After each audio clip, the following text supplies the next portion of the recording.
Friends এবাৰ লৈ আহিছোঁ আপোনালোকলৈ আছাম টাইপৰ ঘৰৰ ডিজাইন এটা। ঘৰটো দিন হ'ল বনোৱা, খালি মোৰ ডিজাইনটো ভাল লাগিলে সেইটো কাৰণে ভিডিঅ' এটা বনাওঁ বুলি ভাবিলোঁ। আৰু ঘৰটো বহল আপোনাৰ 20 ফুট বাই 32 ফুট।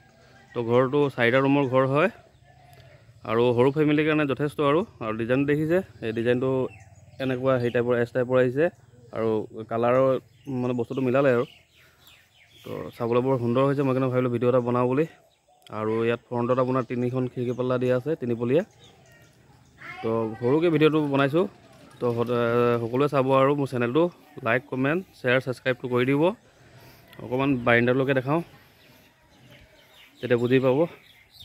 ঘৰটো হ'ল পুৰণাই হ'ল বাৰু, কিন্তু তথাপিতো ডিজাইনটো মই ভাল লাগিলে কাৰণে মই ভিডিঅ' এটা বনাই দিব বুলি ভাবিলোঁ।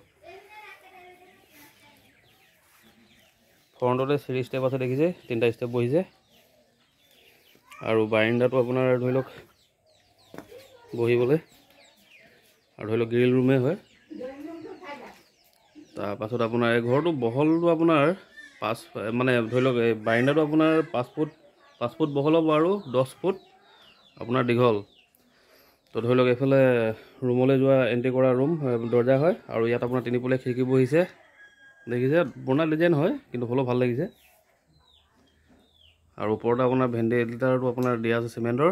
আৰু ড্ৰয়িং ৰুম এইটো ড্ৰয়িং ৰুমত সোমাবলৈ দৰ্জা দিয়া হৈছে, 3 ফুটীয়া পাল্লাই বহিছে যেনিবা। ভিডিঅ'টো খুব শ্বৰ্টকৈ বনাইছোঁ, তো মোক চাই ভাল লাগিলে কাৰণে মই ভিডিঅ' এটা বনালোঁ। আৰু 3পলীয়া আপোনাৰ খিৰিকী দিয়াই আছে দেখিছে।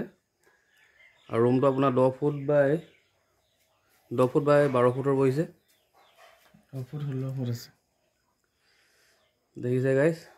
মই বেছি ভিতৰলৈকে নাযাওঁ, মানে ধৰি লওক ফুৰিবলৈ আহিছোঁ যিহেতু ভিডিঅ' এটা বনাই ল'বলৈ ভাবিলোঁ। এইটোৱে ভিডিঅ' ধৰি লওক মই ৰুমটো দেখাই দিলোঁ। আৰু এইটো ঘৰ যদি এতিয়া হেৰিত বনাবলৈ যায় মোটামুটি আপোনাৰ 10 লাখ টকা পৰিবই, কাৰণ কেলৈ আজিকালি বস্তুৰ যিটো দাম হ'ল। তো সেইটো কাৰণে আজি ভিডিঅ'টো ইমানতে সামৰিছোঁ। যিসকল মোৰ চেনেল নতুন আছে প্লিজ মোৰ চেনেলটো লাইক কমেণ্ট শ্বেয়াৰ আৰু ছাবস্ক্ৰাইবটো কৰি দিব। আৰু শ্বেয়াৰটো বেছিকৈ কৰিব গাইজ।